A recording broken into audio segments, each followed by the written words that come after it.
वैज्ञानिक मानते हैं कि स्ट्रिंग थ्योरी के अनुसार ब्रह्मांड में 11 डायमेंशंस हैं।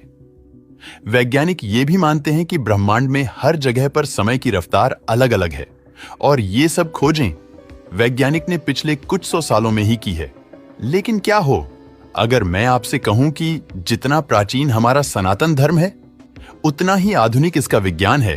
प्राचीन हिंदू ग्रंथों में यूनिवर्स के बारे में वो चीजें पहले ही बताई जा चुकी है जिन्हें विज्ञान आज मान रहा है। हम प्राचीन ग्रंथों में बताई गई उन बातों को केवल माइथोलॉजी की कहानी मानते हैं, लेकिन सच तो ये है कि हमारे ग्रंथों में बताई गई बातों में इस ब्रह्मांड के जुड़े रहस्य छुपे हुए हैं। जिन रहस्यों से आज विज्ञान पर्दा उठा रहा है उन रहस्यों को हमारे हिंदू धर्म में बहुत पहले ही सुलझा लिया गया है।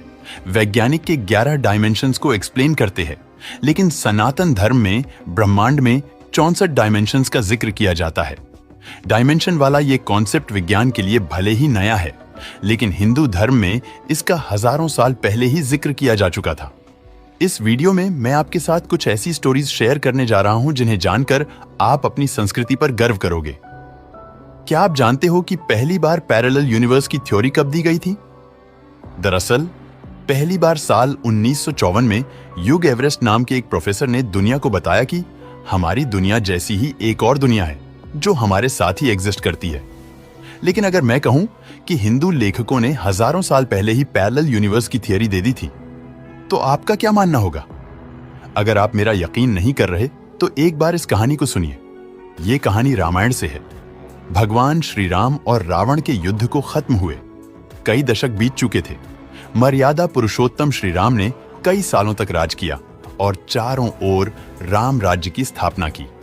हम सभी जानते हैं कि भगवान विष्णु ने राम यानी कि एक इंसान के रूप में धरती पर अवतार लिया था। अब बिल्कुल एक आम इंसान की तरह उन्हें अपने जीवन को समाप्त कर बैकुंठ की ओर निकलना था।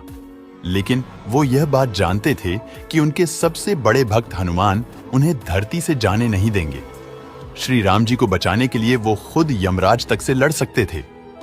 हनुमान जी के लिए ये बात जानना बहुत जरूरी था कि वो इस ब्रह्मांड के एक छोटे से अंश के बराबर हैं और असल में दुनिया की चीजें कभी खत्म नहीं होती, बल्कि वो एक साइकिल में घूमती रहती हैं। इस महत्वपूर्ण बात को समझाने के लिए श्री राम जी ने एक बहुत ही चतुर लीला का प्लान बनाया।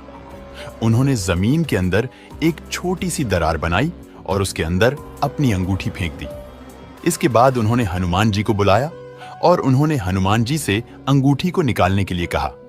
हनुमान जी ने तुरंत अपने आकार को छोटा किया और उस दरार के अंदर घुस गए और ज्यादा नीचे जाने लगे और अंत में